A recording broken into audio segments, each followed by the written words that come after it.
Hello everyone. How are you all doing? I'm gonna try make this more of like a conversation rather than me presenting, because I enjoy more of that. So I hope you're all fine, and depending on which part of the world you are in, good morning, good evening, good afternoon. And my name is Taurai Valerie Mtake, also known as Tavatake Designs, and I'm currently based in Sweden, in Stockholm, and I'm running my own business at the moment. I'm a freelancer, so full-time freelancer, and I've always loved to do either art, design from a very young age, and I was privileged enough to have a very supportive family, and I'm really grateful for that because it's what has helped me get to where I am today. And so without wasting more time, should I get straight into it? Should I talk about myself more? Let's Just go for it. We'll say. Go for it. We'll ask you questions at the end. So if there's anything missing, we'll quiz you. Okay, cool. So yes, my journey started at Dominican convent. I went to convent from grade 1 until lower 6. And there, what I enjoyed mostly was doing art and sport. And so the artistic direction led me to what I do now, which is, yes, design, mostly graphic design. So art was my starting point, if I'd say. And then I went to Ziva in 2011, and then I graduated 2012. I still felt like I was still young to get into the industry, so I applied to do my bachelor's in South Africa, and then I got in, and there was a bit of a challenge in me moving to South Africa, but eventually I did. And then I studied there for 4 years, doing my honors. So I graduated there in 2016. And then after doing my project in 2016, it led me to also getting myself some awards through the work I had done for my pieces. And I think I would say this was like the part where I felt like what I was doing was really meaningful. And it's this project that has gotten me to what I will be speaking about today. So I think that's a long, short story about myself. And so I can get right into what this is all about. Let's see if I can share screen. Always this part that's interesting. So I'm going to ask if you guys can see my screen, and I will try to blow this up. All good? I can't see you guys anymore because now my screen is like, and I'm not using second screen at the moment. So if you can see me, hear me, and see the slides, then that's perfect. And so today I'll be speaking more about this font that you see in front of you. That's Madimi, which I chose this name because Madimi is a word or reconstructed word in Proto-Kintu, and Proto-Kintu is the reconstructed ancestor of all Kintu languages. It consists of two parts, Ma, which is plural, and then Dimi, which means language or tongue. And it was this part also that I chose to make this project all about my near or close to my culture as well. So yeah. So timeline of this particular typeface, 2016 July, I was frustrated. I was looking for typefaces that were going with what I was working on, which was the Nguni symbols. And out of that frustration, the absence of like authentic African representation in terms of like type design, it evolved into me like wanting to then make my own typeface. So 2016 in September, I then like had sketched a few letter forms and consulted people that were gonna help me with this, and like just asking how to make a typeface because I didn't know how to, and it was gonna be a process as well. So I decided to approach people and all, and then they told me what they thought about that. And then I presented that to also Jan Erasmus. So if you also look him up, he's one of the top, in fact, probably, I don't know now, but during that time was one of the top type designers in South Africa. And I was privileged to meet him, go to his house and studio. And then also he gave me a bit of feedback, but told me, was straight up like honest with me that I was not going to be able to finish this typeface in order to meet my deadline for my thesis. So November, I paused it and also delegated to Tapiwana Shekarikai, who also helped me make this typeface that I'd sketched like typable. And so 2017 to 2023, whilst I was working at different agencies, both in South Africa and Zimbabwe, I was getting recognition for the entire project, which was Madimi as a whole, like reviving the Nguni symbols and also the typeface itself. So fast forward to 29 February 2024, which is when I launched this typeface. I will speak a bit more about that, but yeah, let me take you into it. So I will skip the slide because I just spoke about that just now. And the symbols I was talking about just now, these are the Nguni symbols I'm referring to, which basically were symbols used in Southern Africa that not many people know about. So similar to hieroglyphics in Egypt, we also had some in Southern Africa, but more of it was like a way of communicating secretly, also in the tribes, different tribes. But I then read a book called Indaba My Children by Baba Credo Mutwa, and then also African Alphabets by Professor Saki Mafundikwa. So I had to go deep down into those, especially when I was reading African Alphabet. I was like, okay, what's closer to home and what can I work with when it comes to like reviving a specific way of communicating or visual communication in Southern Africa to bring that back or include it in my work. And so I also managed to, because these symbols were similar to the paintings I was seeing that Umama Esther Mashlangu was painting, I was curious to meet her and just ask her if she knew anything about these symbols. But it was sad to know that she didn't know, which is okay because it was also a secret language. So I also got a bit of a tour at Mashlangu village in South Africa, and she was also trying to preserve her language, so I had to go with a translator to then understand her work and how it relates to the symbols. So, but basically what I just told you was that the conclusion was she didn't know much about these symbols too.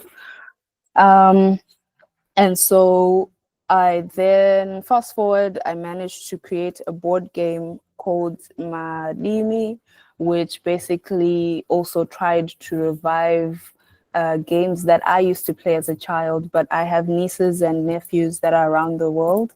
And unfortunately, they don't know much about the games that I used to play. And it's very unfortunate that when you move away from your continent, you lose quite a lot of cultural things. So I was trying to bring that back for them. So the bag, or the shape of the bag itself, was also inspired by a quiver. So how did people carry things back then? And so I decided to put my board game in that setting, playing also games like Nodo and Soro. And then I also wrote a book called The Nguni Symbols Now, because I don't use much of the word Bantu, but Nguni symbol writing. And it's basically a book that explains the history of these symbols for as much as I know through my research, as well as a card game in it where it also shows you which symbol means what. And so that project led me, when I was working on the book, it led me to a part where I was now I was working on this book and putting it together, but I couldn't choose a font for it. And I just couldn't find the right one to use for this font. And I decided, okay, let me let me create my own. And that's where this process started. And I started creating sketches. And then it was like this. And I also got like detailed feedback from Jan Erasmus. And what you see at the bottom was now the typeface, how it was looking like when I digitized it, and also gave it to Garikai to help me with digitalizing it and like actually making it a font you could type when you could type. And so from these sketches, and that's Jan Erasmus who was giving me feedback, and he gave me really detailed feedback. It was feeling overwhelming that I was like, okay, it's okay. Let's pause this. And so I also wanted to make it more meaningful to me as a person who loved type design from a very young age. Also, it made sense for me when people said a font comes with a family. And I was like, what does that mean when it comes to this typeface? So I was like, maybe a child can be the light version, and then father, and then mother, because mother then carries like much more, I feel. So yes, I made it bolder in this way and named it this. I don't know, maybe it could grow to different names also, probably also changed to an African language. And so this is what the process looked like when it came to these this particular typeface in its initial stages. And so Google reached out to me. In fact, Simon Chawe also suggested to Google that they could reach out to me to do a typeface, and I was happy to hear from them.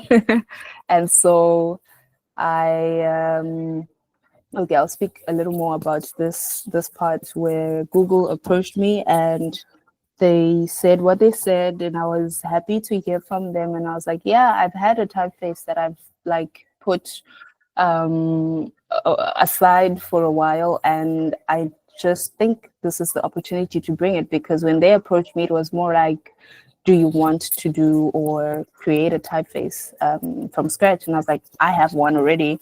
I just need to refine that and actually make that live. So they also came with the offer of like buying us type design books, computers, as well as everything that I basically needed, and then courses to do type design, because I hadn't done type design like properly. In this case, it was now the proper thing, like learning about type design. And I acquired a certificate from Practica program and also from Type Electives, where I did a crash course where it was both of these American time, and I was working a full-time job from 9 to 5, and then from like 7 p.m. to like 3 a.m. I was working on like these courses, trying to catch up and knowing everything. So I barely slept end of 2023 into 2024. And this was the process in terms of like trying to get the right letters for this typeface. And I was happy to have Merkel, who was like my mentor for this project and helping me refine each letter each time I was like meeting him and like refining the typeface. So these were just sketches, but we got to something. And in terms of like getting feedback also, it was always a back and forth of like each meeting I would come out with something that looked like this and just stick it on the wall, because yeah, it was something else, and it was quite a process, but I enjoyed it. And yeah, then yeah, like I said, I never really had a break in my life during 2023, end of 2023. So even on Christmas Day, I was working on this font, refining it, getting into detail with it, and like, yeah, just refining. So yes, I created a Merry Christmas card and like started, yeah, like I was around family at least, but I was still working on the font.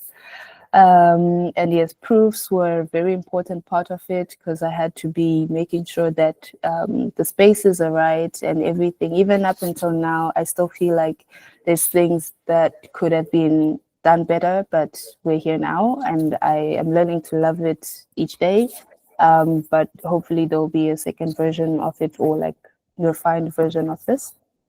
And so what this looked like is it's the previous one versus the new one, basically what you see on screen. And these were my favorites. And yeah, I just loved them. Yeah, G, K, and Y. They were just unique for me. I loved these ones personally. And like I said, I had mentors, I had people that were working with me during this process, getting to know more of type design. And also I got to meet Laura, who's an amazing human being. And she got to I was getting feedback from all sides, and also Lisa, who's not in the picture here, but I got people that were helping me with refining this typeface.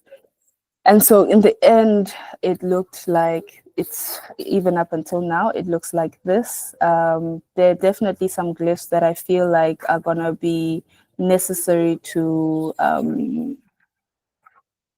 I would say, well, to refine. But anyway, design is never really finished. You always see something like, oh, I wish I could change that. I wish I could do that. Yeah, so this is what the whole glyph set looks like at the moment. And just a few more pictures of how that looks like at the moment. And yeah, I was trying to see how it looked like in terms of like other words in Shona, so like Chibage, and also showcasing how that looks like. And okay, and I was really tired at this point of the project itself, but I was grateful that it was done. And I just went on to make a few graphics for it, and I'm still making more just to show people how their typeface looked like. So this is how it was looking like as well, and also realizing that Madimi, Ndimi, Ulwimi, language, Rurimi, like these are all different languages from particularly maybe Southern Africa. And it was interesting to see that some words looked and they sounded the same, and also it tapped into the language part of things. And so the book then looks like this, and I hope one day I will be able to publish this book with the typeface that it really and truly should have. And then also more graphics to do with the games that I was talking about, and making people know about the symbols. So if you would play like Nodo is a very, how can I explain this?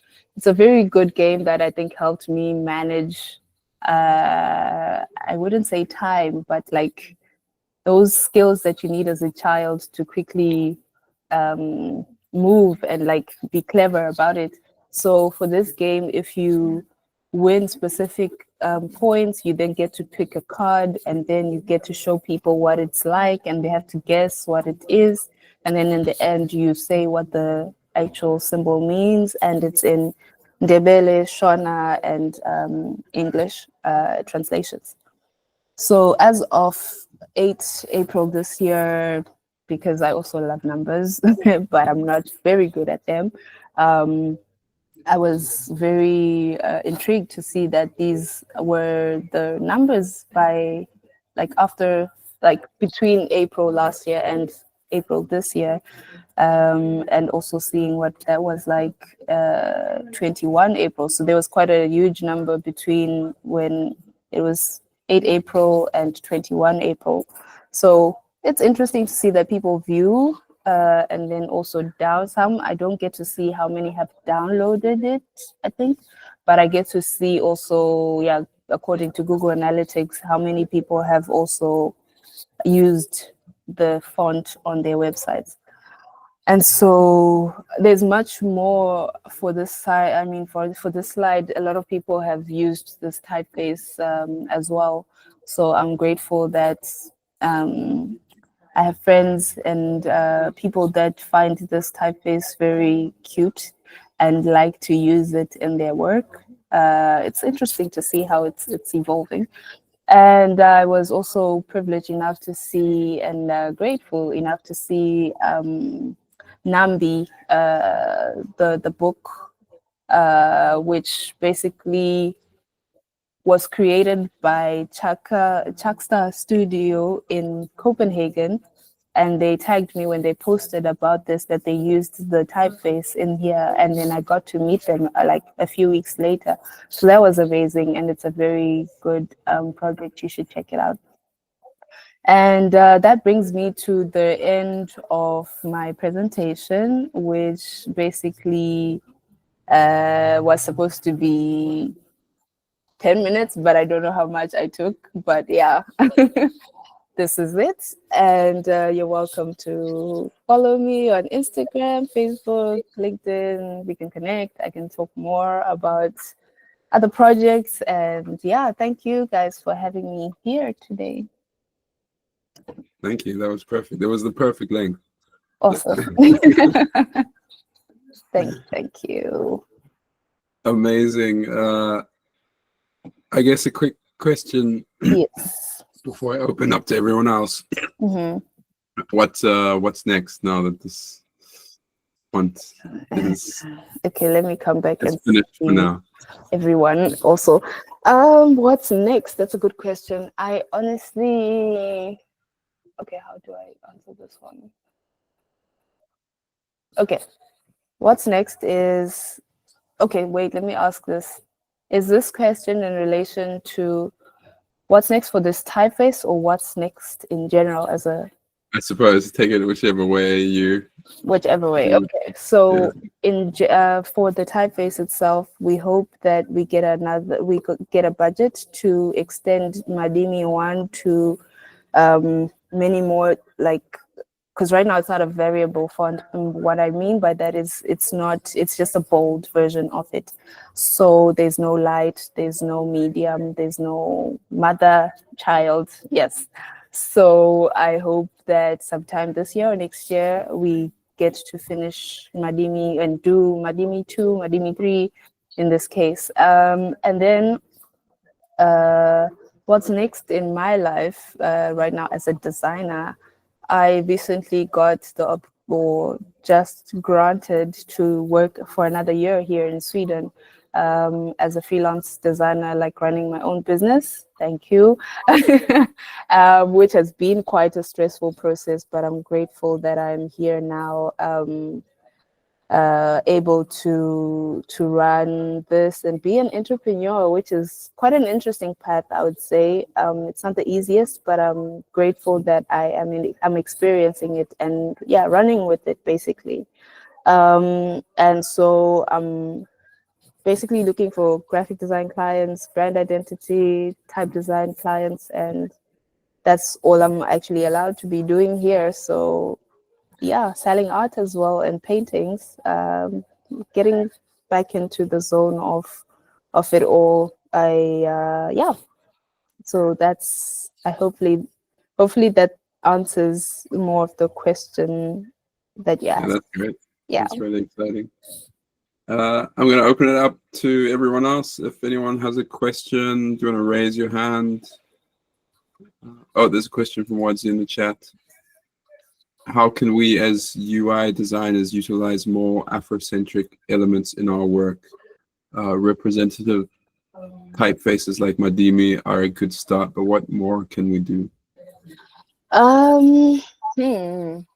I'm tempted to share another slide of something I also spoke about before, which probably helps me answer that specific question, but I'll try to answer it in general, and then I will show you quick slides of what I'm working on, and I'm happy to collaborate with other UI UX designers. And basically it's when utilizing more of Afrocentric elements, it's basically using them. It's using them and mentioning to people that you have decided to work with designer ABCD who works with this and that, and also explaining work that you are doing and mentioning and teaching people, because a big part of this is utilizing. So even as UX designers, when you go to pick whatever typefaces you are picking, especially right now, do you ever consider why that particular typeface and why that particular element or symbol that you put in there? So it's more of just doing research and including that research into your work and just mentioning it and educating people about it. And the reason I will now share this particular screen is, let's see if I can, I'll just skip some slides here because this was a presentation for A-type, but now I can't find it. Okay. It's this part where I speak about, it's this part I speak about challenges, like in terms of representation, when it comes to like what designers are doing. And so Pan-African projects and whose voices are your fonts designed to carry. So when it comes to answering particularly your question, is like when people were coming to me, asking me all these questions about the Nguni symbols, the book that I had created, all these questions, I then decided to create a platform that's called Taurai, which is, yes, my name, and it answers for me.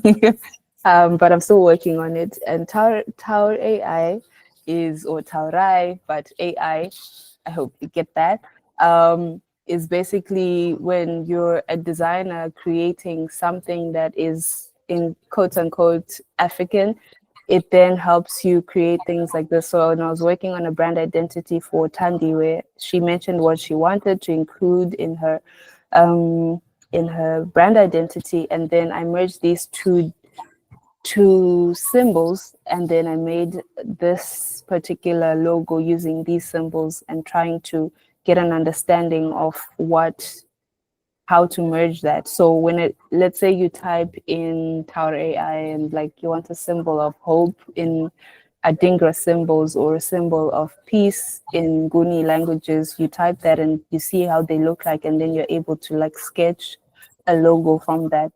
And then in this particular case, I merged I made for Capitec last year.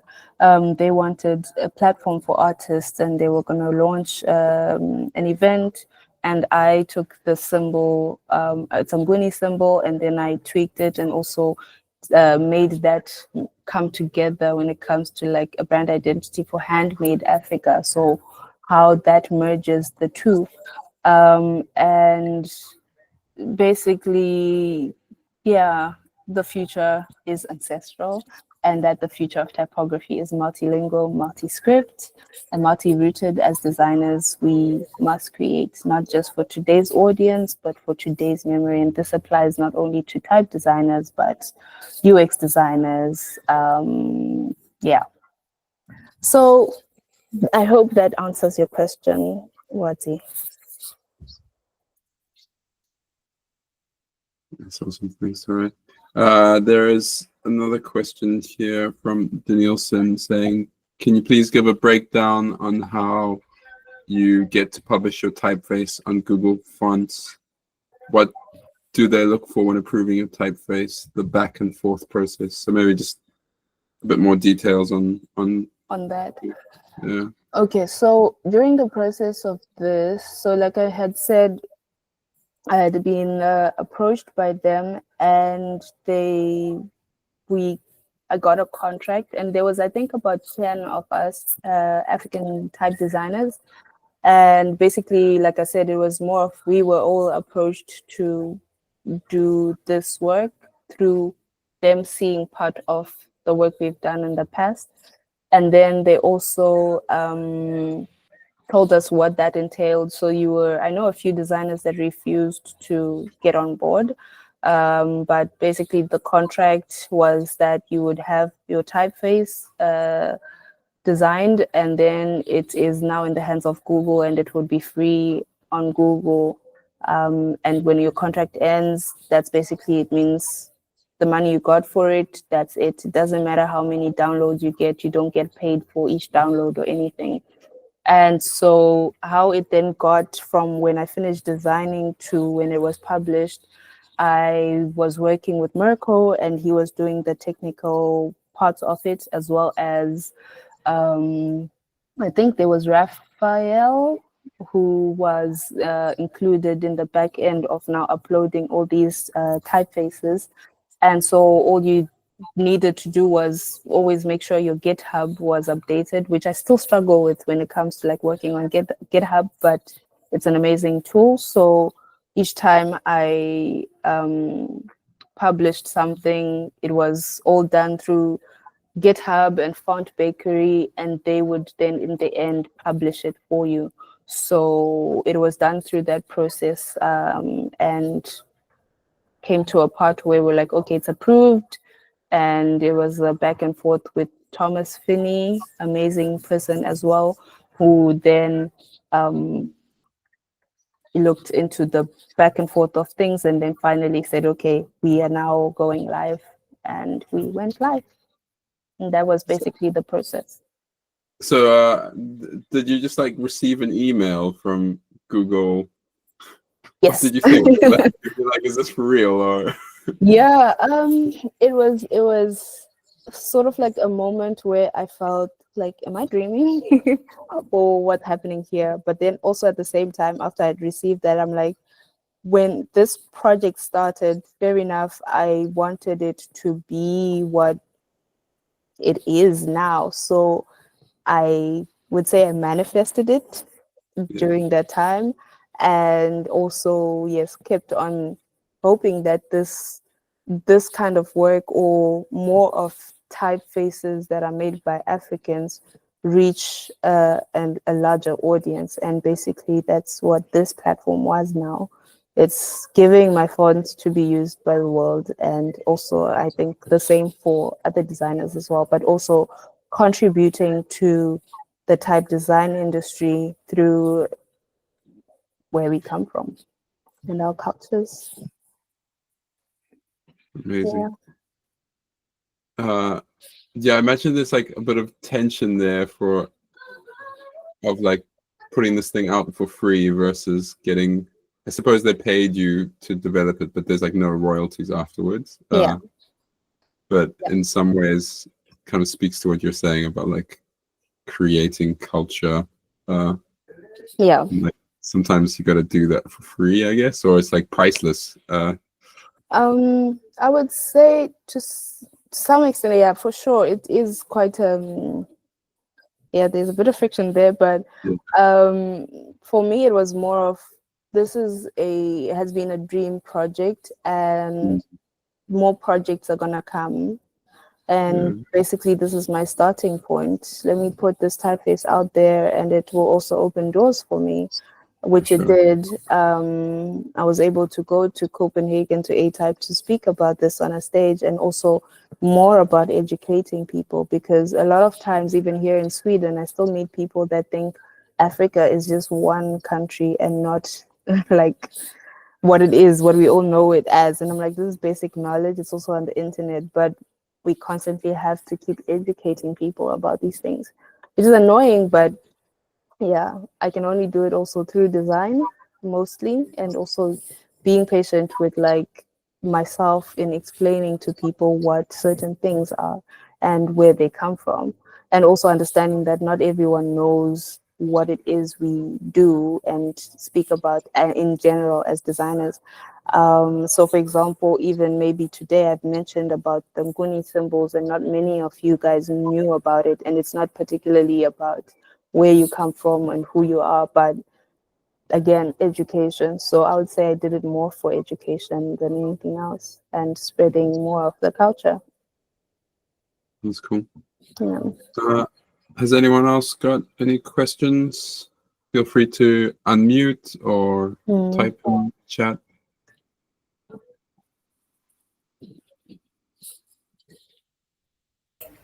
Well, mine is kind of off topic a bit, but I think it kind of applies.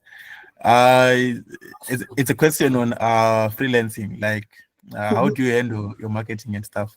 Because I actually want to also go into freelancing. So like on the business aspect, I'm still scared and I'm kind of lost a bit.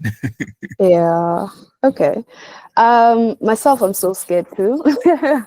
I would say I'll tell you a bit of a background as to how I got into it, and then also how to sustain yourself in it. And when I moved to Sweden, I was again through the project that I did, the Nguni symbols. I was trying to let people know about this. So when I got to Sweden, I got a major major cultural shock basically, where most things that people were wearing were black, like from top to bottom, and color was not a thing. Um, and I wanted to introduce symbols using the colorful symbols that we have, the Nguni symbols, and like spread the symbol of love, peace, hope, and joy, to show, firstly, to introduce people and to bring some color in this city and space I was staying in. And so I made quite a lot of things. I think most of the photos and everything are on Instagram, where I was now doing markets where my school was hosting like a Christmas market, and you get to sell anything that you have created. So I created curtains, I created a lot of merch with the fabric that I had printed on, just so people have a bit of color in their houses, or what they wear, or button badges, just so that they would have those symbols as well. So spreading those symbols and letting people know about them. And I would say, yes, that became entrepreneurship, right? So business. And then when I also got here, it's like people knew me as a graphic designer that has won awards, blah, blah, but they wanted to work with me also. So I then had to register myself here as a sole trader, which basically is like, company, but working on my own, in order to be able to pay, and also taxes and stuff were quite a strict or issue here. So I had to register my company as myself, or register myself as a business, and then be able to do freelance work through that. Also, what pushed me was that the accountings of everything, when it comes to like doing that, it was either I do it with something called freelance finance, which they basically handle all your accounting, and then you get a percentage of what you have worked on for yourself. And I was like, there's no way I'm going to pay someone else to do that for me.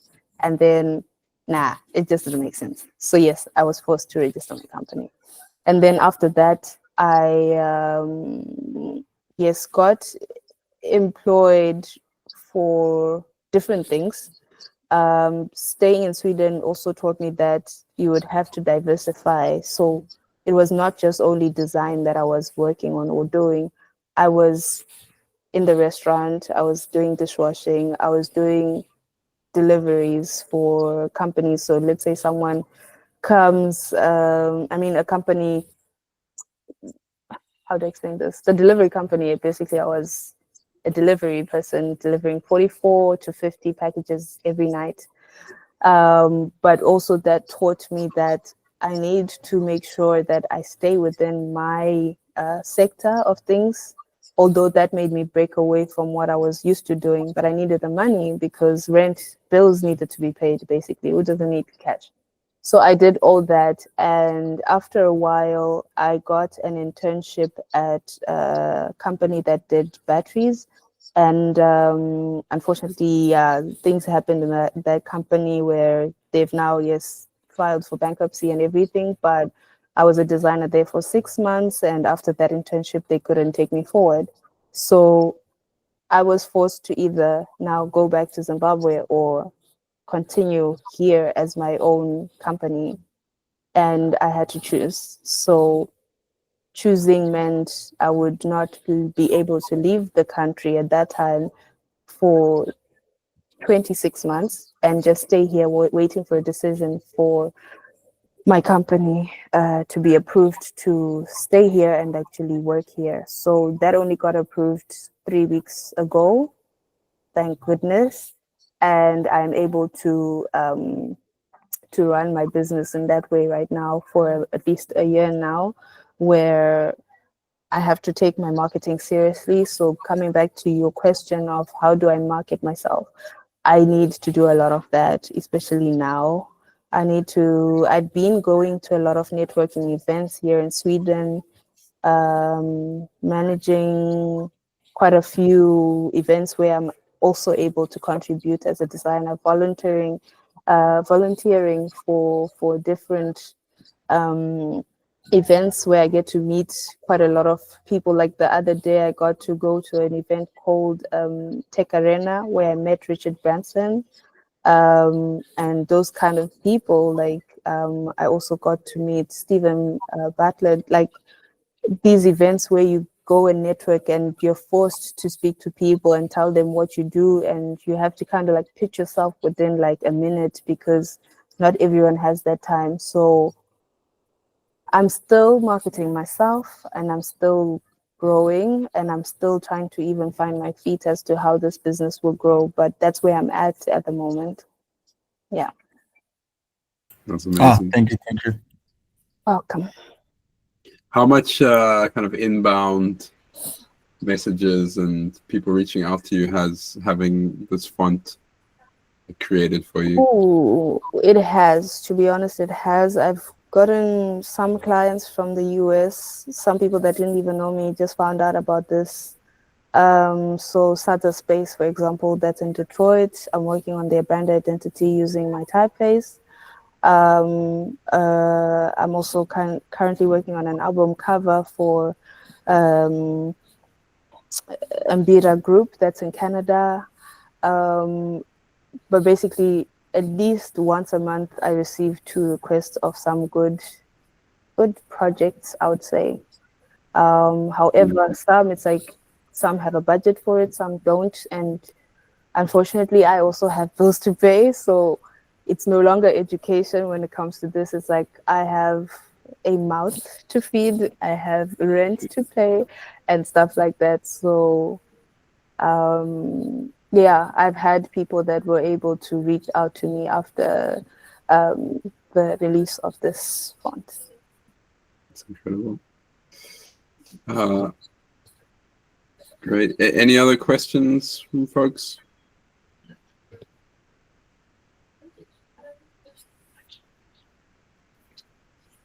You say you're hoping to publish the book again as Nguni symbols? Yes, I hope one day that will come to life. So I hope to publish this book. It's a bit expensive right now also because, like I mentioned, it's a book that has symbols that you perforate, like it's a perforated book. There's a part of it that's perforated, so you pull out cards and you get to learn about the symbols. However, I'm able to simplify that, but the original idea was that it's not just a book, it's also a game. I like to have multifunctional things, so not just a book, but a book with a game that actually teaches. And then if not that, it will just be a simple book, and I can't make it black and white because the colors are important as well. They all have meaning. Yeah. So I hope one day I will publish the book. Looking into it, getting some tips. Yeah, it's taking a while, but it will happen one day.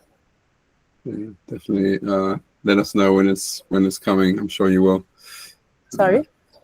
I said, let us know when it's coming. It'd be good to get Awesome. my hands on that. I definitely would. I will let you know. I suppose you mentioned some challenges as you like throughout your journey. Like what's like stopped you from giving up? How have you been able to keep on going? What?